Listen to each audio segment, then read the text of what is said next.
Hi అండి. Welcome to my channel. అందరూ బాగున్నారా? నేనైతే మొన్న ఆదివారం ఉదయాన్నే చేపలు కొనడానికైతే వెళ్ళానండి. ఎప్పుడు మా ఆయన గారే తెస్తారు. కానీ ఆయన ఇంటి దగ్గర లేరు కనుక నేనైతే వెళ్ళి తెచ్చుకోవడానికని చేపలు వెళ్ళాము. అలాగే అక్కడ చేపలైతే బ్రతికున్న చేపలే మనకి లైవ్‌లో చేసిస్తారు. అలాగే నీట్‌గా కూడా చేస్తారు. చాలా టేస్ట్‌గా కూడా ఉంటుంది కర్రీ.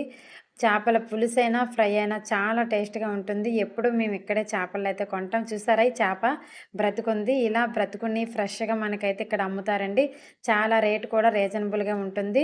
రేగాని చేప అయితే నేను తీసుకున్నాను. అదొచ్చేసి 1 కేజీ 160 రూపీసు. ఇంతకీ చేపలు ఎక్కడ అమ్ముతున్నారు అంటే గోకపేట జంక్షన్ అంటే మా ఇంటికి కొంచెం దగ్గరలోనే ప్రతి ఆదివారం, మంగళవారం కూడా ఇక్కడ పెట్టి అమ్ముతూ ఉంటారు. మేమైతే ఎప్పుడు ఇక్కడే చేపలు కొనుక్కుంటాము. అలాగే చుట్టుపక్కల వాళ్ళందరూ కూడా ఇక్కడే చేపలైతే కొనుక్కుంటూ ఉంటారండి. చేపల మార్కెట్‌లో దొరుకుతాయి కానీ మనకి ఇంత ఫ్రెష్‌గా అయితే దొరకవు. ఇంత టేస్ట్ కూడా ఉండవు. ఎందుకంటే వాళ్ళు ఐస్‌లో పెట్టేసి 2, 3 రోజుల ముందు చేపలు కూడా మనకు అమ్మేస్తూ ఉంటారు. అందువల్ల టేస్ట్ అయితే రావు. కానీ ఈ చేపలైతే ఫ్రెష్‌గా ఉండి చేపలు మంచి టేస్ట్ అయితే వస్తాయి.